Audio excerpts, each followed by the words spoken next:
Ito, hatol or desisyon ng Supreme Court laban ho kay Sara Duterte tungkol dito sa impeachment. Biglang inilabas at ito ang kanyang sinapit. Alright, welcome back to my YouTube channel. I'm Andy's Vlog. Biglang lumabas ang hatol dito ho kay Sara Duterte ng Supreme Court. Heto, mainit-init pa. Unconstitutional ang impeachment laban ho kay Sara Duterte.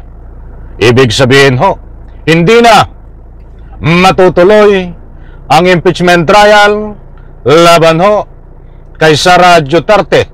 Isang like muna sa video na ito kung nagustuhan nyo po. Sabay-sabay po nating i-like ang video na ito. Sa lahat ng hindi pa nakasubscribe dito sa aking YouTube channel, please subscribe. Maraming salamat po. Pwede rin po kayong mag-share ng video na ito. Mga kaibigan, gusto ko pong ibahagi ito sa inyo. Ang lumabas na hatol ng Supreme Court dito sa petisyon na ginawa ng kampo ni Sara Duterte upang questionin ang legalidad ng impeachment laban ho kay Sara Duterte. At ang sigaw at ang hatol ng Supreme Court ay unconstitutional. Nako, ay ito na ang matindi mga kaibigan. Ito po, samahan niyo po ako. Ibabahagi ko po sa inyo. Marami na ho ang nagwawala. Bakit pinatagal pa ng ganito? Yung pala naman ay on the end ay mapawalang sala at hindi ma-impeach at hindi dumaan sa impeachment trial itong si Sara Duterte. Parang lokohan lang ano. But anyway, ito muna ang ebidensya. Mainit-init pa mga kaibigan. Nandiyan po, marami na rin nung nag-topic nito. But dito ho tayo magbatay sa News 5. 20 minutes lang ho ang nakakaraan ito. So bagong labas na balita, kahit bumabaha at umuulan, 20 minutes. Sabagay Friday ngayon ano. Kala ko Sabado, kaya naitanong ko. Nandiyan ho, Supreme Court issue sa BP Sara impeachment unconstitutional. Maliwanag po mga mahal kong taga-subaybay.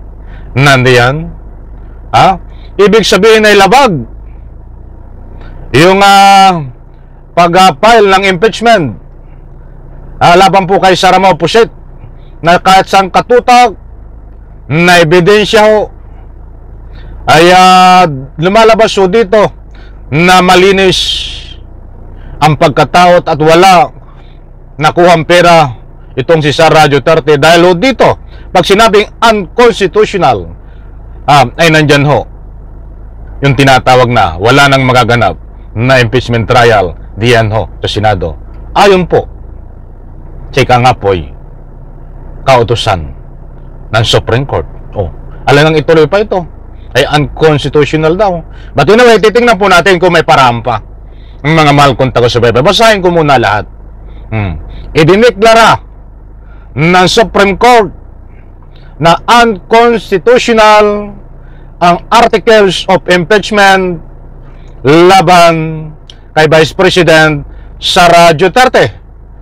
Ano ang dahilan? Bakit ito ay idiniklara na unconstitutional? Ano ang mabigat na dahilan? Maniniwala po ba kayo mga kaibigan?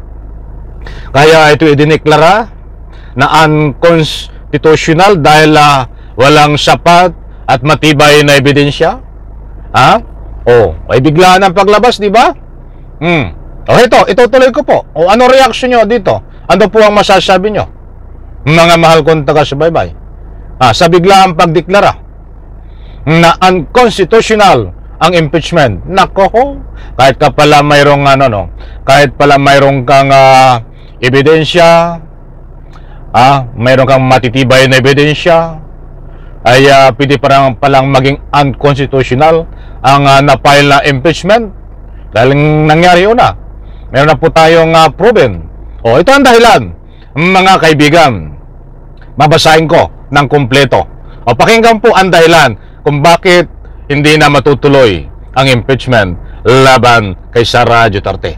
Idineklara ng Supreme Court na unconstitutional ang articles of impeachment laban kay Vice President Sara Duterte dahil sa 1-year bar rule. 1-year bar rule ang pinagbatayan, mga kaibigan. Ayon kay Supreme Court spokesperson Attorney Camille Teng. Buhat po ito sa News 5 20 minutes ago. Iyan ho, ipapakita ko po sa screen. Kalalabas lang ho yung balita na yan. Shout out News 5. Nako. So, ang dami ho nagbubunyi. Ang daming itong mga kampo ni Sara Duterte ay pumapalakpakan tayo nga dahil nanalo sila. Nanalo ang kanyang amo sa petisyon ni Sara Duterte dyan ho sa Supreme Court. So ang ibig sabihin po niyan ay maliwanag na wala na bang magaganap na impeachment trial diyan po sa Senado. Dahil maliwanag po dito, idineklara ng Supreme Court. Maliwanag dito. Supreme Court sa BP Sara impeachment unconstitutional. Sabangan po natin, mga kaibigan. Sabi nga, ang lahat ay may paraan. Titingnan po natin, mga mahal kong taga-subaybay, ang gagawin dito ng anumang kinaukulan, kung ano ang mga legal na hakbang nito nga nag-file ng impeachment laban ho kay Sara Duterte. Pabor po ba kayo? Ano ang reaction nyo? Tama po ba na ideklarang unconstitutional itong impeachment laban kay Sara Duterte? Diyan po sa comment section. Ihatid nyo po ang inyong salubin at isi-spread po natin. Kung ako ang tatanungin, ako po ay hindi pabor. Mabuti yung nagpapakatotoo tayo. Sino ang sasama sa akin dito na ikangay paninindigan natin na hindi tayo pabor sa desisyon ng Supreme Court na unconstitutional? Ako po pabor, o kayo naman? Ako po hindi pabor. Maliliwanagin ko, o kayo naman ho, mga mahal kong taga-subaybay, ano po ang inyong reaksyon? Ano ang inyong salubin?